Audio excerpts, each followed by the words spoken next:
조조의 50만 대군 한복판, 한 장수가 주군의 갓난 아들을 품에 묻고 홀로 창을 휘두르며 적진을 뚫습니다. 베어 담긴 이름난 장수만 50여 명, 빼앗은 보검이 청강공. 조조가 언덕 위에서 감탄하여 외칩니다. 활을 쏘지 마라, 산채로 잡아라. 그 덕에 그는 무사히 혈로를 뚫고 품속의 아기는 세근세근 잠들어 있었지요.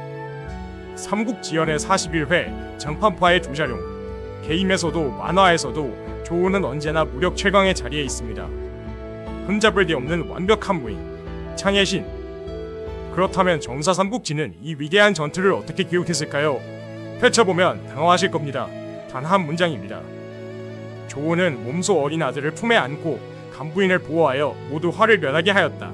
50만 대군도 50여 명의 명장도 청강검도 없습니다. 실망스러우신가요? 그런데 이 문장에는 소설이 굳이 강조하지 않는 앞부분이 있습니다. 선주가 처자를 버리고 남쪽으로 달아날 때 주군이 제 처자식을 버리고 도망친 그 아수라장에서 부하 하나가 그 버려진 가족을 주워 안고 끝까지 지켜낸 것입니다. 창을 휘두르는 화려함은 없지만 어쩌면 더 묵직한 이야기가 여기에 있습니다. 오늘 이야기는 지금까지와 조금 다릅니다. 조우는 깎아내려진 사람도 누명을 쓴 사람도 아닙니다. 오히려 소설이 가장 앞에서 부풀린 인물이지요. 그런데 기록을 전부 모아놓고 보면 부풀려진 무력 뒤에 정작 우리가 기억하지 못하는 진짜 얼굴이 보입니다. 삼국지의 그 수많은 영웅 중에서 인생의 갈림길마다 단 한 번도 판단을 그르치지 않은 거의 유일한 사람.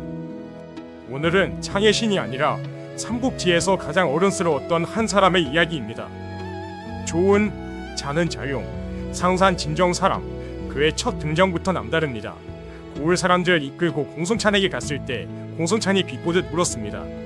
너희 고을 사람들은 다 원소를 따른다는데 그대는 어찌 홀로 마음을 돌렸는가? 조은의 대답.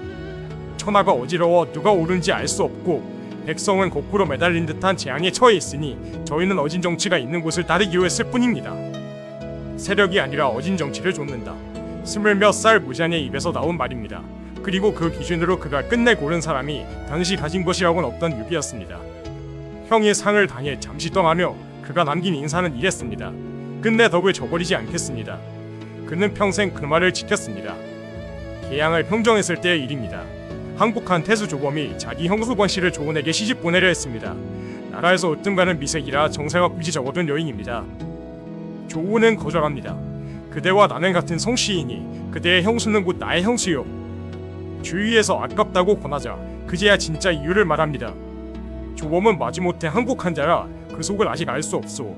그리고 천하의 여자가 적지 않소. 얼마 뒤 조범은 과연 배반하고 달아났습니다.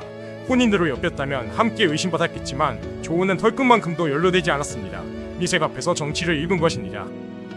옛 친구 하우란을 포로로 잡았을 때는 목숨을 구해주고 재능을 청구하면서도 정작 자기 곁에는 두지 않았습니다. 사사로운 정과 공적인 자리를 섭지 않는 것, 정사는 이를 그 삼가고 신중함이 이와 같았다고 적습니다. 유비가 송권의 누이 송부인을 아내로 맞았을 때 그녀는 오나라 관원과 병사를 잔뜩 때려와 법을 무시하고 미세를 부렸습니다. 유비는 이 골치 아픈 안설림의 감독으로 단 한 사람, 엄중하여 반드시 능히 바로잡을 조은을 골랐습니다. 그리고 유비가 서쪽 원정을 떠난 사이 송부인이 어린 후조 아들을 데리고 오나라로 돌아가려 배에 오릅니다. 인질이 될 뻔한 그 순간 조은이 장비와 함께 군사로 강을 가로막고 아이를 되찾아왔습니다. 장판에서 품에 안았던 그 아이를 이번에는 강 위에서 다시 구한 것입니다. 촉한의 후계자는 두 번 모두 조은의 팔에 안겨 살아나왔습니다. 성도가 함락되고 입주가 평정되자 농공행상의 이야기가 나왔습니다. 성안의 저택과 성 밖의 밭을 장수들에게 나누어 주자는 것, 모두가 침을 삼키던 그 자리에서 조은 홀로 반대합니다. 옛날 겉거병은 흉노가 아직 살아있는데 집이 무슨 소용이냐 했습니다. 나라의 적은 흉노 하나가 아니니 아직 편안함을 구할 때가 아닙니다. 입주 백성은 이제 막 전쟁을 겪었으니 밭과 집을 모두 돌려주어 생업을 되찾게 한 뒤에야 세금도 거둘 수 있고 민심도 얻을 수 있습니다. 유비가 그대로 따랐습니다. 제 몫의 상을 백성에게 돌리자고 말하는 장수, 천하를 다 뒤져도 흔치 않은 종류의 사람입니다. 그렇다고 그의 창이 녹슬어있었느냐? 한중 전투가 답합니다. 노장 황충이 조조군의 군량을 노리러 나갔다가 돌아오지 않자 조은은 겨우 흐식기를 이끌고 그를 찾아 나섰다가 조조의 대군과 정면으로 마주칩니다. 조은은 물러서기는 커녕 적의 선봉을 뚫고 들어가 싸우며 빠지기를 반복해 부상당한 부하까지 건져 진영으로 돌아왔습니다. 뒤쫓아온 대군 앞에서 부하들이 문을 닫아 걸자던 그때 조운의 명령은 정관되었습니다. 문을 활짝 열어라. 깃발을 높이고 북을 멈춰라. 복병을 의심한 조조군이 머뭇거리다 물러서는 순간 우레 같은 북소리와 함께 쇠뇌가 그 등에 쏟아졌습니다. 저희끼리 짓밟고 한수에 빠져 죽은 자가 헤아릴 수 없었지요. 이튿날 아침 전장을 둘러본 유비가 남긴 한마디가 천년의 별명이 됐습니다. 자룡은 온몸이 모두 담덩어리로구나. 어디서 많이 본 장면 아닌가요? 텅 빈 진영, 열린 문, 물러가는 대군. 소설이 제갈량에게 성불한 공성계와 판박이입니다. 지난 편에서 보았듯 제갈량의 공성계는 허구로 판정됐지만 그와 꼭 닮은 실화가 정사 곁에 있었습니다. 주인만 달랐을 뿐입니다. 관우가 죽고 유비가 복수의 칼을 뽑아온 나라를 들어 오나라를 지적할 때 조정이 숨을 죽인 그 자리에서 또 조운이 나섭니다. 나라의 도적은 조조이지 송관이 아닙니다. 먼저 위나라를 멸하면 오나라는 저절로 복종합니다. 위를 버려두고 오와 싸워서는 안 됩니다. 군대란 한번 맞붙으면 갑자기 풀 수가 없습니다. 전략의 우선순위, 대의명분, 그리고 전쟁의 속성까지 꿰뚫은 간언이었지만 분노한 유비는 듣지 않았습니다. 결과는 일릉의 대참패. 무너진 전선을 수습하러 군을 이끌고 달려간 것도 결국 조운이었습니다. 제갈량의 첫 북벌에서 조운은 양동작전의 미끼 부대를 맡았습니다. 약한 병력으로 강적을 붙들어두는 애초에 이길 수 없는 임무. 기곡에서 패했지만 그는 몸속 후미를 맡아 부대를 수습했고 군수품 하나 거의 버리지 않고 물러났습니다. 참패한 가정의 마속과 비교되어 제갈량이 감탄하자 남은 군수용 비단을 병사들에게 나눠주라 했습니다. 조운의 대답: 싸움에 이익이 없었는데 어찌 하사품이 있겠습니까? 창고에 넣어두었다가 10월의 겨울 하사품으로 쓰십시오. 패장으로서 그는 강등을 받아들였습니다.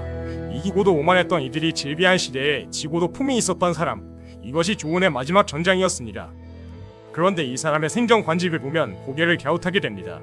연희가 만든 오호대장군, 그러니까 관우 장비 마초 황충과 나란한 그 자리는 정사에 없습니다.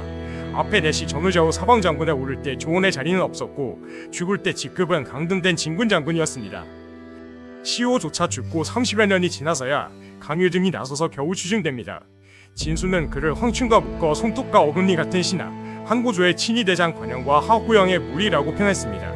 화려한 박명군 사령관이 아니라 주군의 곁을 지키는 최후의 방패, 생전의 촉은 그를 그렇게 썼습니다.